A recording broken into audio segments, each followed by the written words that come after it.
Yeah, let's go. Fandango saying Black Panther has the strongest advance sales of any superhero movie. It's tracked in theaters, and that's next week, and is being praised for its impact on the black community. The movie is set in a fictional African nation. The superhero is black. The 31-year-old director is black. The cast also majority black. This all helped lead to the creation of the Black Panther Challenge, a fundraising campaign to send young African-American kids to see this movie, giving them the chance to see people who look like them portrayed as superheroes. Joining us now, the man who created the challenge, Frederick Joseph, and film and TV critic Rebecca Theodore-Vachon. I want to start with Rebecca, just because you saw the movie. Yes. In 15 seconds, how was it? It was excellent. Yeah. Whatever you've seen in the trailer, the movie totally exceeds your expectations. Okay, so it's 11 out of 10. I'm going to say 11 out of 10. Yeah, that's a good one. Frederick, so this interest has really exploded. Over $300,000 raised so far to get kids to go see this movie. Yeah. I mean, it's been absolutely amazing. People have been extremely receptive. I think that we live in a time where people understand more than ever the need for representation and inclusion, not just in film, but just in general storytelling. Yeah, and the portrayals, did you find them here when you were looking at them here, Rebecca, that they were fair and accurate based on this existence of both being black in America and black in Africa? I think so. I think what was so surprising is that Coogler actually tackles the theme of the black African diaspora in the movie. At times I was like, this is a Marvel movie? Yeah. Yeah, you've got some really heavy themes, but it's balanced with a lot of entertainment. You know what I mean? So, it looks very entertaining just based on that trailer here. Frederick, so what is some of the things you've heard from those who said, I'm glad you're doing this. This is why we need it. Yeah, I mean, so for me, I was lucky enough to hear from Rebecca, as well as other people, that the film is everything that we're hoping that it's going to be, right? It's not only a film about black people, but it's layered in that it's also about a nation which never was ravaged by colonialism. It's about, these warriors who protect the nation, who are these amazingly fierce and intellectual black women.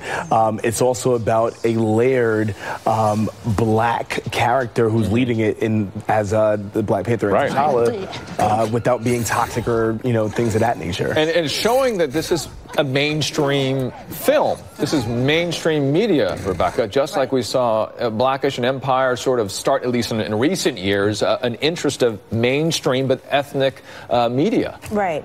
What I like to tell people is that black culture is American culture. Right, exactly. You know what I mean? From our music, our fashion, the food, everything. And so I'm sure there were people that thought, oh my gosh, can Marvel pull this off? Almost, over 90% of the cast is black. Yes, absolutely, they can do that. Yeah. And so kids being able to see this for free, will this, you think, change a lot of ideas of what I can be, what could be, if I am a young African-American youth? Well, I'm hoping that this opens more conversations about the need for access. It's not just about the Black Panther. It's also about giving the opportunity for there to be more Ryan Cooglers, Ava DuVernays, Dee Reeses, and Barry Jenkins, so on and so forth, right?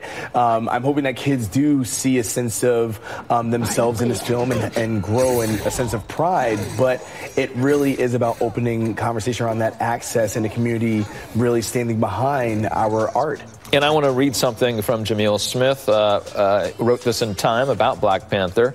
He says, it's a movie about what it means to be black in both America and Africa, and more broadly in the world. Rather than dodge complicated themes about race and identity, the film grapples head-on with the issues affecting modern-day black life.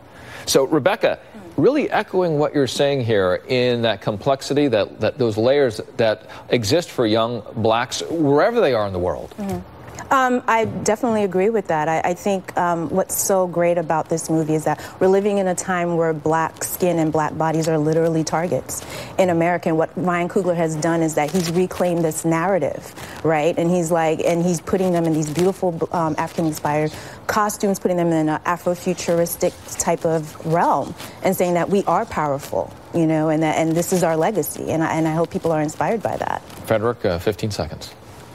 I mean, for me, I agree with everything that Rebecca just said. I'm hoping that not only will we continue this narrative of black excellence, but also black futurism, Afrofuturism, and focusing on more than black people being black bodies and black targets, but, you know, black life and black experiences. Frederick Joseph, Rebecca, Theodore-Vachon, thank you both. This looks like an exciting movie. Yes. One day after publicly defending